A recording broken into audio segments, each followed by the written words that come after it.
I myself, Dr. Arish Gujjar, resident of Medicine Department, Tirthankar Mahavir University, Moradabad, presenting a rare case report of disseminated cysticercosis. Introduction. Cysticercosis is caused by Cysticercosis cellulosae, the ancestral larva of Taenius solinum. In India, it is more common in northern parts of the country. It can affect various organs like brain, orbit, muscles, liver, heart, subcutaneous nodule, and spinal cord. Human beings become occasional host by ingestion of raw, undercooked pork or contaminated water and vegetables where pig act as intermediate host. Disseminated cysticercosis in an immunocompetent individual is extremely rare, with about 50 cases being reported in medical literature. Aim: to study the case report of disseminated cysticercosis. Method: a clinico-radiological approach was used. Case report: we present the case of 50-year-old male presented to us with complaint of multiple palpable nodules since 1 year, which gradually increase in number and size. He also complained of severe headache and confusion since 3 months. Patient has no history of hypertension, diabetes, COPD, or ATT intake. Physical examination. On clinical examination, there were multiple palpable nodular lesions all over the body, predominantly seen over the chest, abdomen, shoulder, neck, arm, and forearm.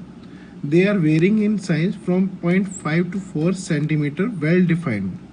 On CNS examination, mild to moderate deficit in attention, orientation, and judgment. On ophthalmologic examination, there are no signs of papillary edema, but these nodules are also present on ophthalmological examination. Laboratory investigation. Routine investigation were within normal limits. On ultrasound, image A showing cystic lesion with perilesional edema with scolex, and image B showing without scolex.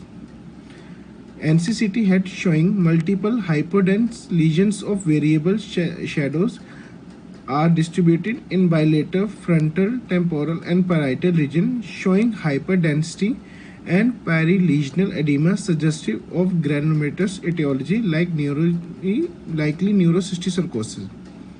On MRI, T2 weighted image, coronal image of head, neck, and upper parts of the trunk showing multiple well-defined ovoid or cigar-shaped hyperintense lesion noted intramuscularly involving neck, chest, and bilateral upper limb region, representing vesicular stage with perilesional edema, likely cysticercosis.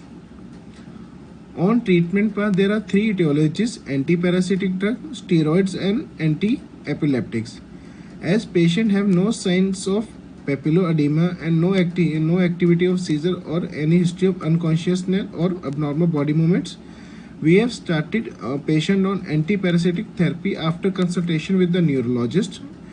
Antiparasitics are albendazole and praziquantel. Dose of albendazole is 15 mg per kg up to 1200 mg per day in divided doses, and praziquantel is 50 mg per kg per day in 3 daily doses for 14 days. It is general rule, if there are more than 2 cysts in a body, we will give combined therapy.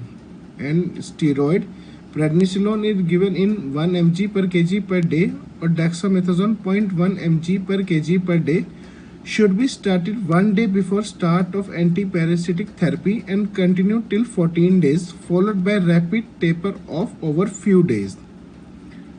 Conclusion: it is essential to recognize disseminated cysticercosis clinically and to perform appropriate radiological investigation as the condition need planned therapy.